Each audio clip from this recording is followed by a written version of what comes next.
नमस्कार मैत्रिणींनो, स्वागत आहे तुमचे वनिताज रेसिपीज मराठी किचन क्वीनमध्ये। आपण आज उन्हाळी पापडामध्ये शाबू आणि बटाटा मिक्स चकली कशी करायची ते पाहूया। चला तर मग पाहूया बटाटा आणि शाबूचे प्रमाण कसे घ्यायचे। मी यासाठी शिजलेला बटाटा किसून घेतलेला आहे बघा। 1 किलो बटाटा आहे हा, आणि त्यासाठी अर्धा किलो शाबू 24 तास भिजवलेला घ्यायचा आहे। अशा पद्धतीने पूर्णपणे त्यामध्ये पाणी पाहिजे, सुकलेला शाबू जास्त घेऊ नका। आता हे पाणी पूर्ण ॲब्झॉर्ब झालेले आहे। त्यामध्ये बटाट्याच्या किसामध्ये आपण लाल मिरचीची पूड घालायची आहे। या चकलीमध्ये मी लाल मिरची देखील आणि हिरवी मिरची देखील वापरणार आहे, कारण दोन्हींचं कॉम्बिनेशन असलेली चव खूप भन्नाट लागते। नक्की ट्राय करून बघा। त्याचबरोबर 10 हिरव्या मिरच्या आणि 2 चमचे जिरे मिक्सरला पेस्ट करून घेतलेली आहे, आणि ती पेस्ट देखील यामध्ये वापरायची आहे। आपल्या आवडीनुसार आपण तिखट आणि जिरे वापरू शकतो। आपल्या चॅनेलवर भरपूर उन्हाळ्याच्या रेसिपी आहेत, नक्की बघा। आणि या रेसिपी आवडत असतील तर चॅनेलला अजूनही सबस्क्राईब केले नसेल तर सबस्क्राईब करा। चॅनेल लाईक आणि शेअर करायला विसरू नका।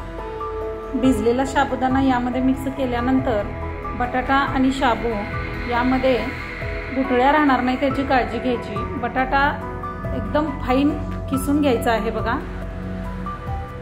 त्यानंतर 2 चमचे मीठ घालायचे आहे। उन्हाळ्याच्या पदार्थांना नमक जास्त वापरू नका। आता हे मळून घ्यायचे व्यवस्थित।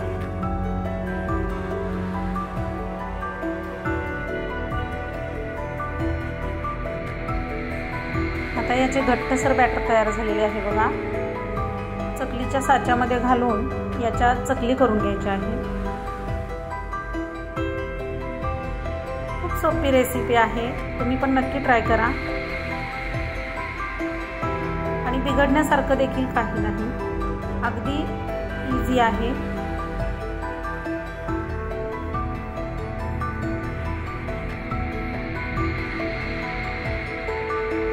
अशा पद्धतीने आपल्याला पाहिजे त्या आकारामध्ये गोलाकार असे चकल्या पाडून घ्यायच्या आहेत। सर्व बॅटरच्या चकल्या अशा पद्धतीने पाडून घेणार आहे बघा, आणि उन्हाला वाळवून घ्यायचे आहेत।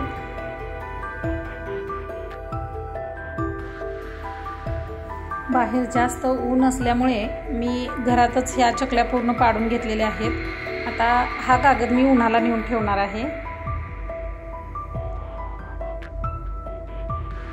तयार झालेले आहेत बघा आपल्या चकल्या पूर्ण।